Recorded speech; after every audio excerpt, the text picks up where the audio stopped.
Ladies and gentlemen, now y'all please forgive me. I had and got in the bed before I realized I need to shoot my old video. Now I probably get to shoot one tomorrow. I'm out in Texas, and so visiting with some clients out here for a few days. So y'all forgive me on my scheduling. Had to reschedule a few clients, and sometimes that comes up. And a lot of times when you're doing sessions, people, they think that, you're a robot. I mean, they think that, you just sitting there and you just waiting on that session. And a lot of times people don't really realize and understand, what life is like once you cross a certain point in your business. And so because we so used to people who doing, oh, this guy got my shirt. That's crazy.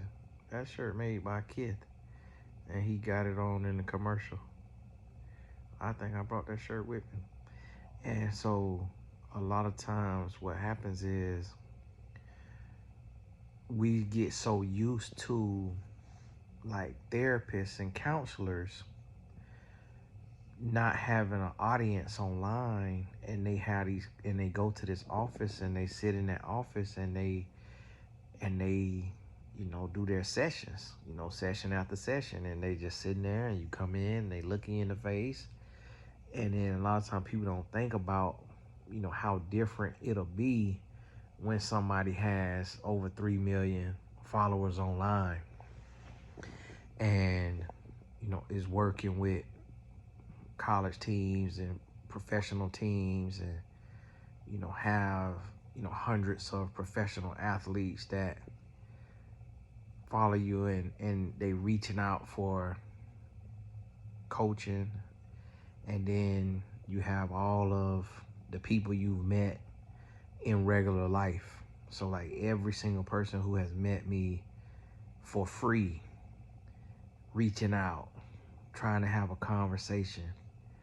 And so, and I want you to think about that. And a lot of times people don't think about that because,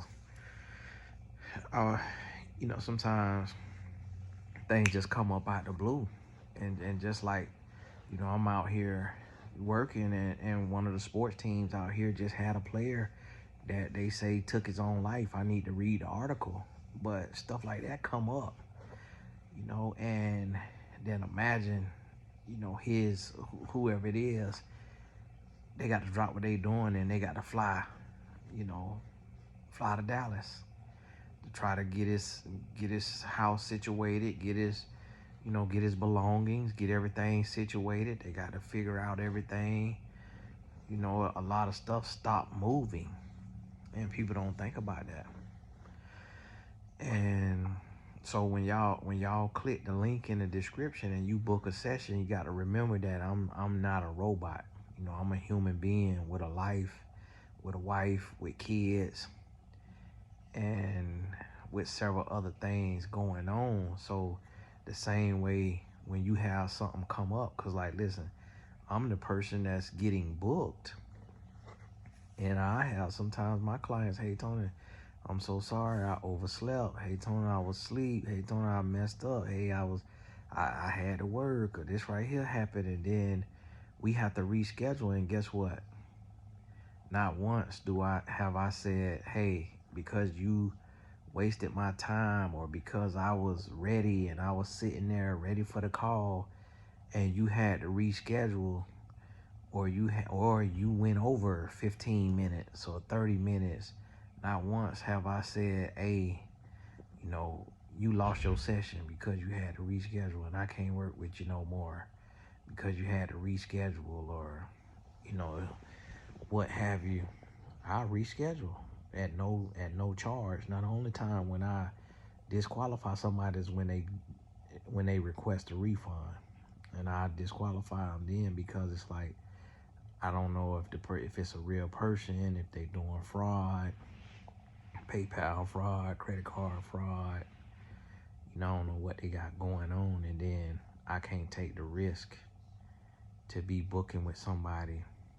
But then and then sometimes it's a situation where, I had a doctor book me, and I had to reschedule. It just was a crazy season. I had to reschedule twice, and the doctor, I think it was probably like a doctorate.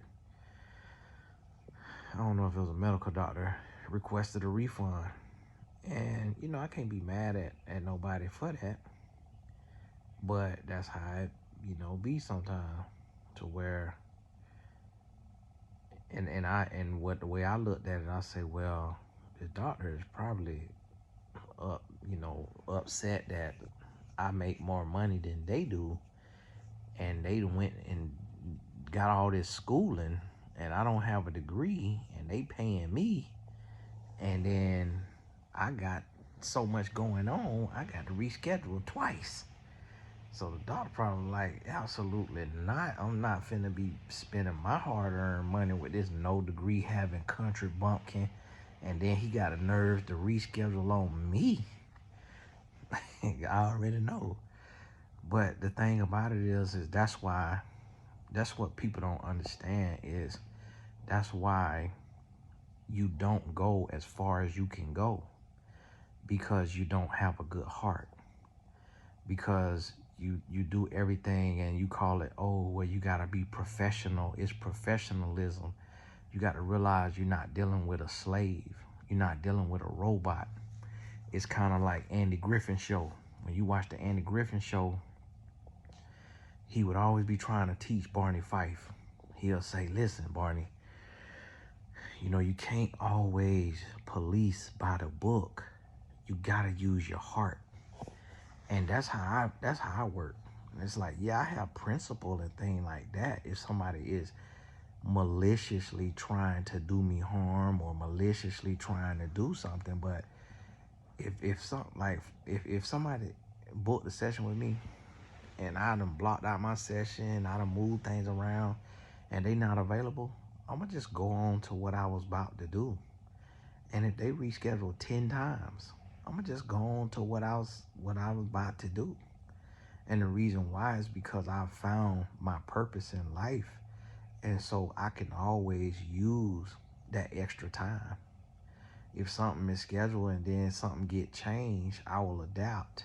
And that's why a lot of people don't realize that they hindering themselves by not having adaptability, by not having compassion, by not having understanding, by not loving your neighbor as you love yourself. So if you come, and that's what I mean by loving your neighbor as you love yourself. If you go to somebody or you dealing with somebody and they do something or something changes, instead of getting in your feelings and just thinking about how you were inconvenienced, you have to look at that person and say, I wonder what they have going on. I wonder what spiritual warfare they're facing. So if I come to somebody and I have, let's say I have 2,000 followers, and I go to somebody and I book a consult with them and they got 200,000 followers, I'm going to look and say, man, you know what? There's a lot of people that's pulling on that one person. If I want to talk to them and they got 200,000 followers, how many other people want to talk to them? But not just the people who trying to pay them. This person also got a whole family. Got every person they've met through grade school, elementary, middle school, high school, college. Every person they've met through youth sports, the grocery store, at the church. Everybody has their phone number for free, and they all reaching out. And when that many people got their phone number, some people have an emergency. Some people, when they got that many people that got access to them, they could have somebody in their network die every single day because their network is so much bigger. So what I'm going to take and do is seek to understand, then be understood, like Stephen R. Covey wrote about in his book. 7 effective habits of highly successful people or something like that. What's the 7 habits of highly effective people? That's what I'm going to think about.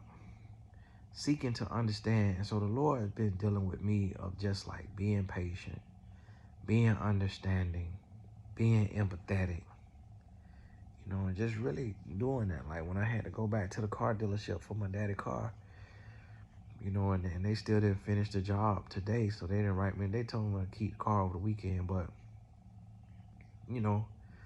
it's one of those things to where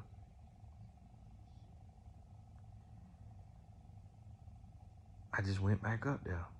Like, it had already cost me thousands and thousands of dollars for them to do the job, and they didn't do it right. So I could have went up there, I could have been ticked off and all of that.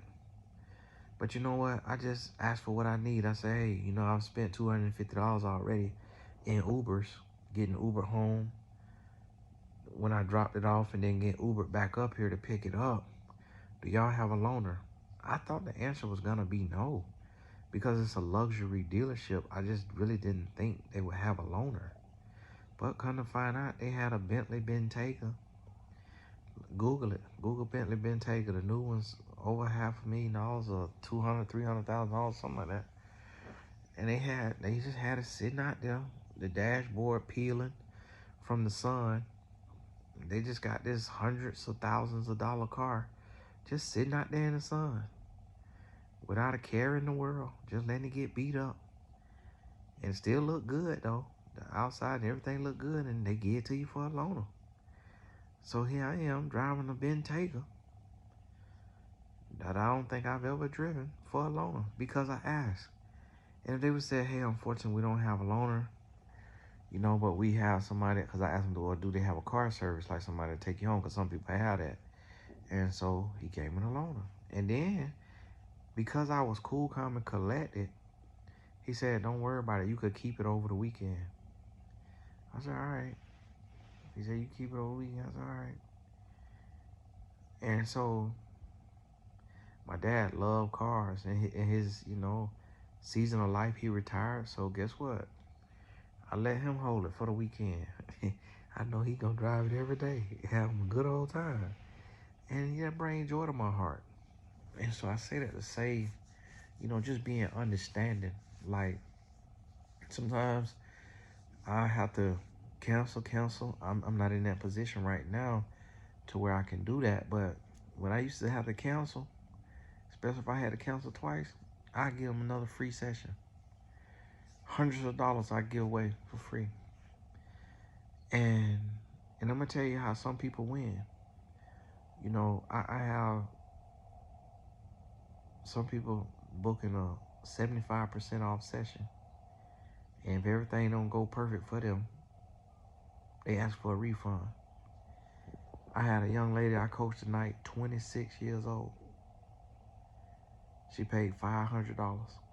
She booked a $500 session on mymentor.life.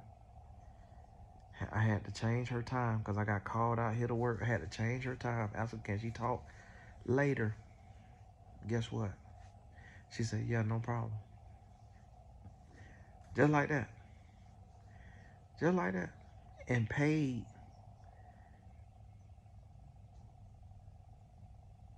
three, 4 times more than people who ask for a refund. And then people will have, not have the sense to think like, okay, I'm on here on YouTube, it's 500,000 subscribers. So I send an email in. I'm not the only one emailing. So it might be 2,000 people emailing. So if they don't get an answer in 24 hours, they don't think to say, this man has had a brand online since 2007 and has never had a scandal. There's no possible way he trying to scam me out of $125.